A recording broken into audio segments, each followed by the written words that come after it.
A large number of Muslims, if this question was posed to them, they would give the wrong answer that goes against what the Quran established and what the Prophet brought, sallallahu alaihi wasallam. And they would say that Allah is everywhere. And what they mean by that, Allah is really everywhere, and not explaining it. Allah is here with us, and so forth and so on. And that's the wrong answer.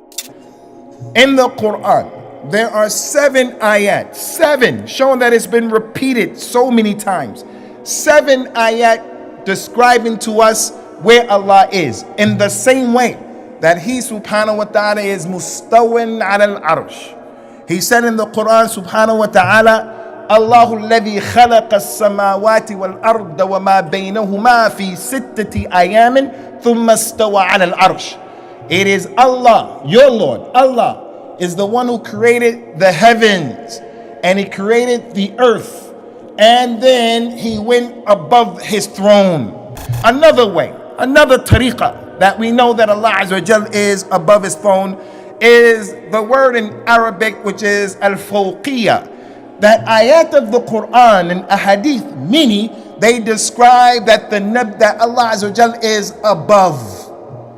Ayat, He said about Himself, وَهُوَ الْقَاهِرُ فَوْقَ عِبَادِي. Allah is Al-Qahir, you're Abdul Qahir, I'm Abdul Qahir. From His names is, He is Al-Qahir, the one who is mighty. He is dominant. He said that He is Al-Qahir, and He is above His creation. He's above His servants.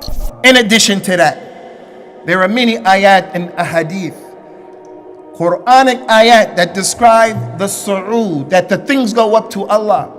Our deeds, our actions, our dua, the malaika, Jibreel, they go up to Allah Azza wa Jal.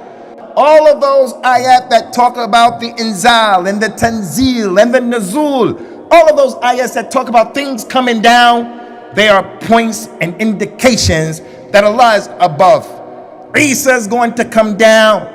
Allah said in the Quran, Inna anzalnahu fi laylatul qadr. We revealed this book and sent it down in Laylatul Qadr. Although Allah Azza wa Jalla is above the 7 heavens and He's over His throne in a way that befits His majesty, He nonetheless is still with us. He established that in the Quran. وَهُوَ مَعَكُمْ أَيْنَمَا كُنْتُمْ. He is with you wherever you go. You fly a plane, He's with you. Go in a submarine, He's with you. You're awake, He's with you. If you're asleep, He's with you. If you go into the cave, He's with you. وَاللَّهُ مَعَ الصَّابِرِينَ إِنَّ اللَّهَ مَعَ الْمُتَّقِينَ إِنَّ اللَّهَ مَعَ الَّذِينَ اتَّقَوْا. Allah is with those who have sabr. He's with those who have a taqwa. Allah is with everyone, but He's with the people how? He's with the people in His ability to see from where He is. He's with the people in His ability to hear. He's with the people in His ability of the knowledge, the powerful knowledge that He has. As for me, I want to be on the way. I'm speaking of what you should say. I want to be on the way of the people of Ahlul Hadith, starting off with the companions of the Prophet sallallahu alaihi wasallam. He asked the little girl sallallahu alaihi wasallam, hey little girl, where is Allah? The little girl said, over the heavens. She had no philosophy, no philosophical approach. Who am I, little girl? She said, you're Rasulullah. He told the man, free this girl. She's a believer. She's a mu'mina. The one who knows that and understands that, that's part of the aqeedah of a person who has correct iman.